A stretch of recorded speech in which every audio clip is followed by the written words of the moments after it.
कैसे हैं आप लोग? आशा करते हैं आप लोग अच्छे होंगे। पिछले क्लास में आपको बताया गया था जो आपके 10th एग्जाम में इतिहास 20 नंबर का पूछा जाता है, वैसे ही भूगोल जिसका इंग्लिश ज्योग्राफी होता है आपके 10th एग्जाम में 20 नंबर का पूछा जाता है, जिसमें ज्योग्राफी क्या है?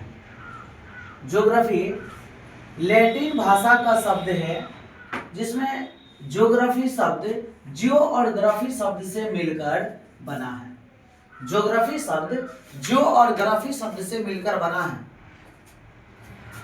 जिसमें जियो का अर्थ पृथ्वी, जियो का अर्थ पृथ्वी तथा ग्राफी का अर्थ अध्ययन करना होता है। फिर से सुनिए, ज्योग्राफी शब्द जियो और ग्राफी शब्द से मिलकर बना है, जिसमें जियो का अर्थ पृथ्वी तथा ग्राफी का अर्थ अध्ययन करना होता है, अर्थात पृथ्वी का अध्ययन करना ज्योग्राफी का नाम है। अब इसमें हम बताए थे जो ज्योग्राफी लैटिन भाषा का शब्द है। अभी लैटिन भाषा क्या है?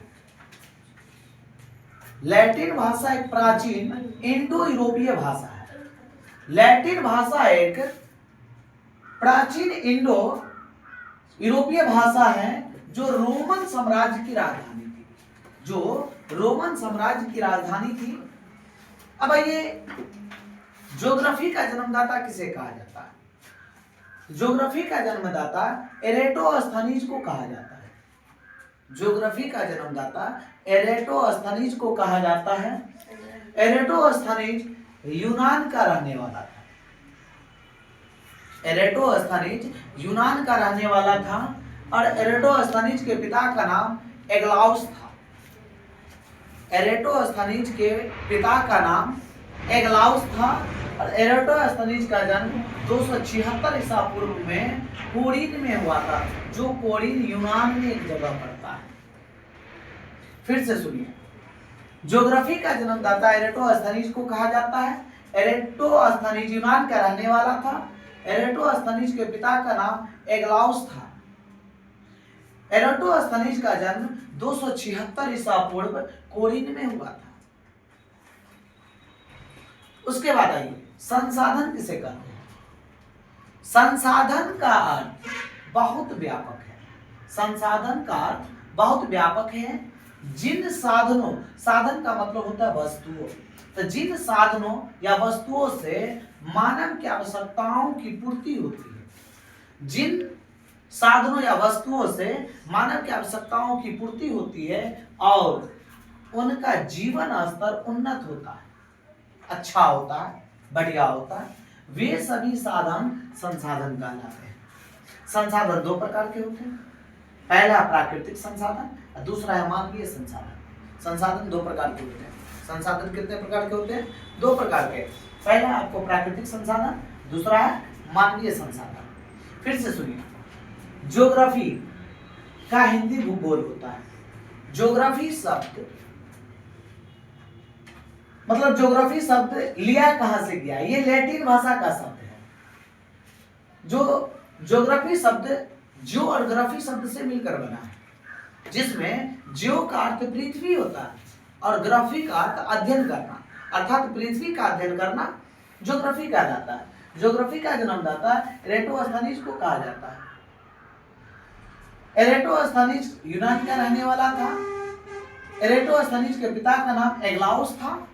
एरेटोस्थनीज का जन्म 276 ईसा पूर्व में कोरिन में हुआ था।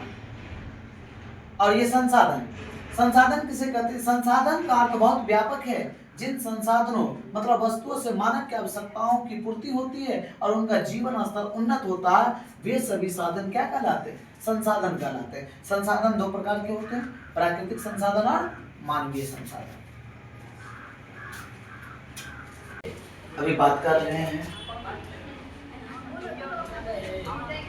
स्वामित्व के आधार पर संसाधन के विभिन्न स्वरूपों का वर्णन करें। ये ज्योग्राफी मतलब भूगोल का क्वेश्चन है। स्वामित्व के आधार पर संसाधन के 4 स्वरूप निम्न हैं। पहला है व्यक्तिगत संसाधन। दूसरा है आपको सामुदायिक संसाधन, तीसरा है राष्ट्रीय संसाधन और चौथा है अंतरराष्ट्रीय संसाधन।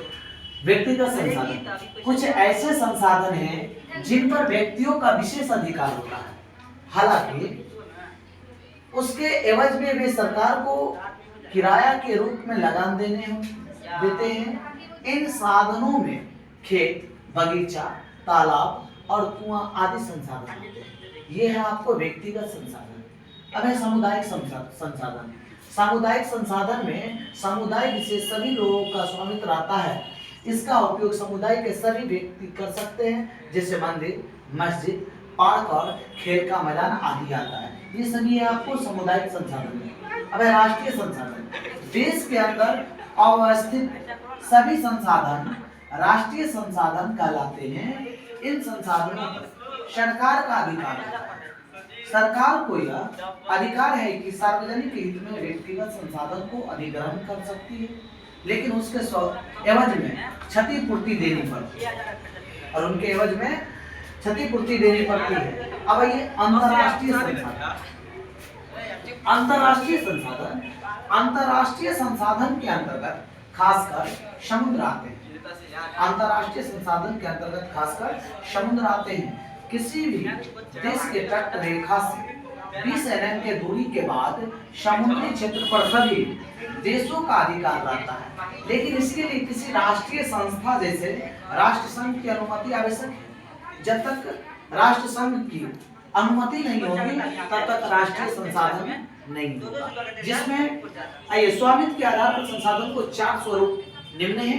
पहला है आपको व्यक्तिगत संसाधन, दूसरा है सामुदायिक संसाधन, तीसरा है राष्ट्रीय संसाधन और चौथा है अंतरराष्ट्रीय संसाधन। व्यक्तिगत संसाधन में कुछ ऐसे संसाधन हैं जिन पर व्यक्तियों का विशेष अधिकार होता है, हालांकि उसके एवज में वे सरकार को किराए के रूप में लगान देते हैं। इन साधनों में खेत, बगीचा, तालाब और कुआं आदि संसाधन आते हैं। पुनः है सामुदायिक संसाधन। सामुदायिक संसाधन में समुदाय से सभी लोगों का स्वामित्व रहता है। इसका उपयोग समुदाय के सभी व्यक्तियों कर सकते हैं, जैसे मंदिर, मस्जिद, पार्क और खेल का मैदान आदि है।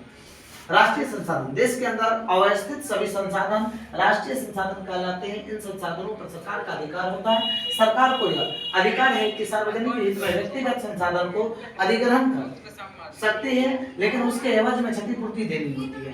पुनः है अंतरराष्ट्रीय संसाधन। अंतरराष्ट्रीय संसाधन के अंतर्गत खासकर समुद्र आते हैं। किसी भी देश के तट रेखा से 20 nm के दूरी के बाद समुद्री क्षेत्र पर सभी देशों का अधिकार रहता है, लेकिन इसके लिए किसी अंतरराष्ट्रीय संस्था जैसे राष्ट्र संघ की अनुमति आवश्यक है। मिलते हैं नेक्स्ट वीडियो में।